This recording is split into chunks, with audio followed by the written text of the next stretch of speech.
Selamat pagi. Assalamualaikum warahmatullahi wabarakatuh. Apa kabar semuanya? Semoga hari ini kita dalam keadaan sehat. Sebelum memulai perkuliahan, jangan lupa lagi untuk absennya. Materi kali ini tentang teknologi dalam organisasi.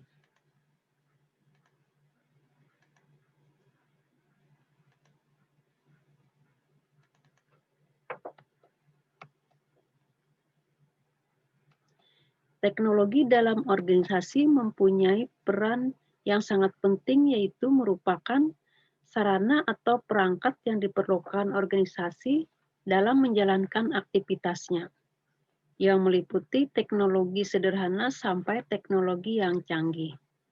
Teknologi juga berperan dalam proses transformasi untuk mengubah input menjadi output.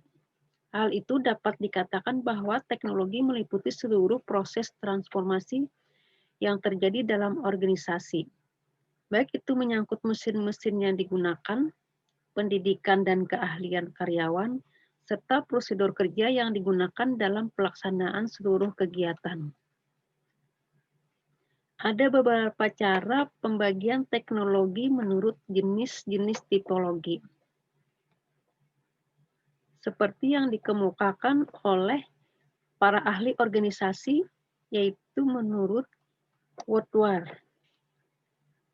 Woodward adalah ahli organisasi pertama yang melihat pengaruh teknologi terhadap organisasi. Namun, awal penelitiannya bukan ditujukan untuk meneliti teknologi.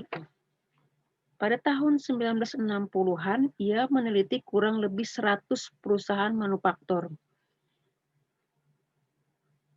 yang memiliki kisaran 250 sampai 1.000 orang pekerja, yang tujuannya untuk melihat hubungan antara struktur dan efektivitas organisasi. Jadi ia mengumpulkan data tentang struktur organisasi, jumlah jenjang hierarki, rentang kendali, komponen administratif, juga tingkat formalisasi dan seterusnya.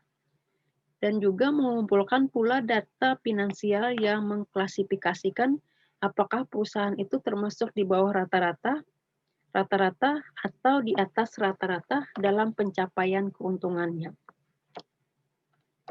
Selanjutnya menurut Peror. Peror mendefinisikan teknologi adalah aksi atau tindakan yang diperbuat seseorang terhadap suatu perubahan pada objek tersebut. Peror melihat ada dua dimensi. Yang pertama, apakah tugas-tugas yang dilakukan membutuhkan banyak pengecualian atau sesuatu yang rutin. Yang kedua, apakah tugas-tugas itu mudah dianalisis atau tugas yang sulit didefinisikan. Dari kedua dimensi teknologi ini bisa diberlakukan pada organisasi manufaktur maupun pelayanan. Organisasi pelayanan ini dapat membedakan adanya organisasi pelayanan yang memiliki tugas-tugas yang beraneka ragam dan berubah-ubah variasinya, misalnya seperti pelayanan medis di rumah sakit. Ada juga yang rutin, misalnya birokrasi perizinan, kasir bank, dan lain-lain. Demikian pula dalam hal keteranalisasian masalah. Ada jasa-jasa pelayanan yang masalahnya terdefinisi dengan baik, misalnya seperti akuntan publik, biro hukum, dan lain-lain. Ada pula yang tidak terdefinisi dengan baik, misalnya jasa periklanan, konsultan, dan lain-lain. Dapat dicermati juga bahwa Perot tidak menekankan unit analisisnya pada organisasi, melainkan pada pekerjaan-pekerjaannya.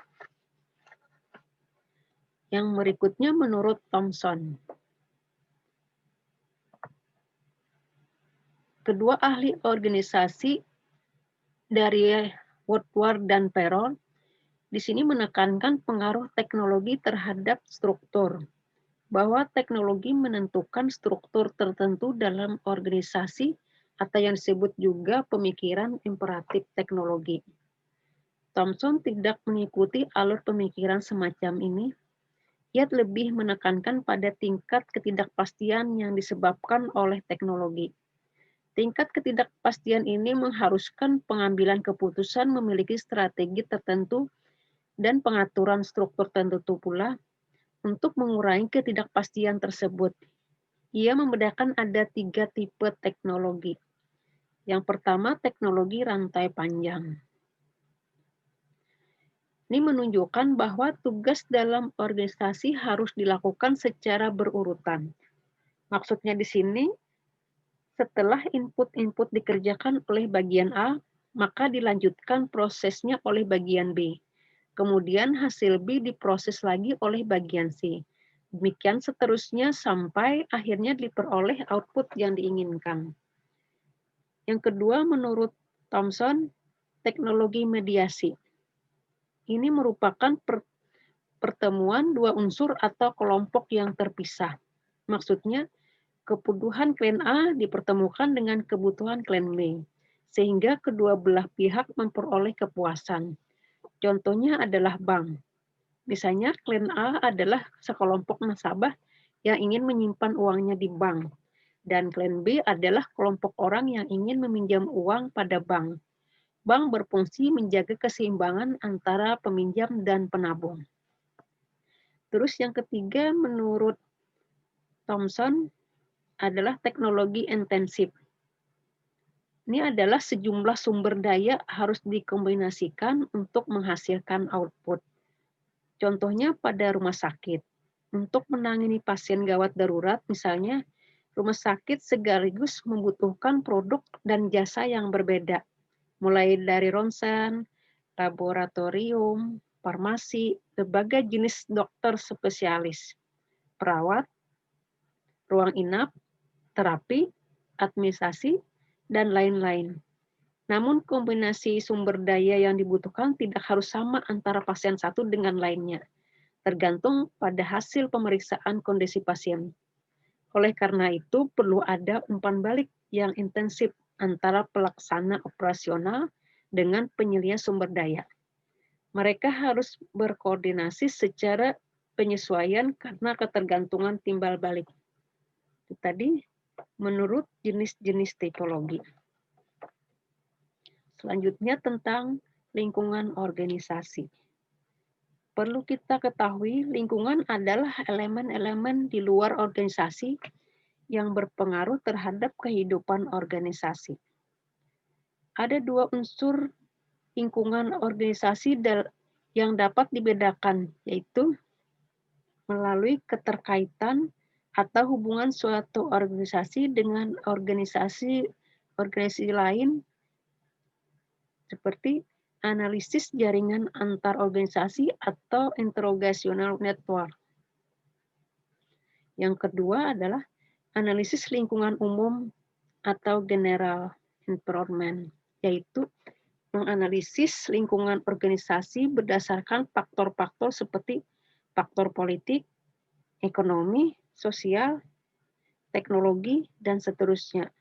Lingkungan umum juga dikenal sebagai lingkungan jauh, di mana organisasi tidak mampu mengubah lingkungan ini.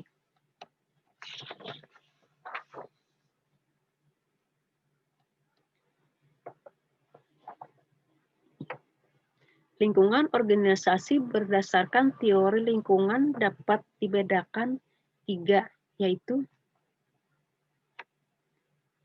yang pertama adalah teori kontingensi yang disusun oleh Born dan Talker. Tipe organisasi berdasarkan struktur ini dibedakan 2, yaitu struktur mekanistik dan struktur organik. Teori ini disebut kontingensi karena Born dan Starker menyimpulkan bahwa efektivitas masing-masing tipe struktur organisasi tersebut tergantung pada jenis lingkungan yang dihadapi.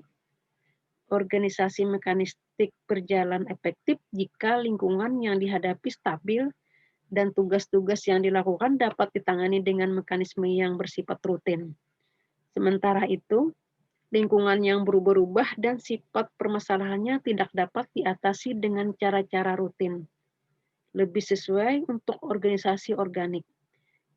Ide dasarnya teori ketergantungan sumber daya adalah bahwa hubungan antara organisasi dan lingkungan bersifat dependen, di mana organisasi tergantung pada lingkungan untuk mendapatkan sumber daya. Yang kedua adalah teori ekologi populasi.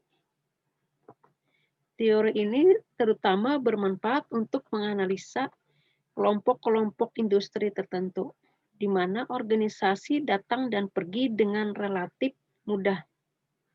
Menurut teori ini, organisasi yang tergabung dalam kelompok sumber daya yang sama adalah persaingan yang bersifat saling ketergantungan. Proses seleksi dalam suatu populasi organisasi terjadi melalui 3 tahap, yaitu variasi atau ragam, seleksi, dan retensi atau survival. Ini dimaksudkan meningkatkan retensi pelanggan dengan meningkatkan kepuasan pelanggan. Yang ketiga adalah teori institusional menjelaskan bahwa pengaruh lingkungan terdiri dari 2 kategori, yang masing-masing mengajukan tuntutan yang berbeda pada organisasi. Yang pertama, pengaruh lingkungan yang lebih menitikberatkan pada aspek teknis dan ekonomis. Maksudnya, pengaruh lingkungan ini mengakibatkan organisasi harus efisien dan efektif dalam memproduksi dan memasok barang dan jasa. Yang kedua, pengaruh lingkungan yang menitikberatkan pada aspek sosial kultur. Maksudnya, aspek ini dari masyarakat sehingga organisasi harus sesuai dengan nilai, norma, aturan, dan kepercayaan pada masyarakat. Organisasi harus menjawab kedua tuntutan yang berbeda ini. Demikian dulu materi hari ini. Kalau ada perlu yang ditanyakan, silahkan WA ke Ibu ya. Terima kasih.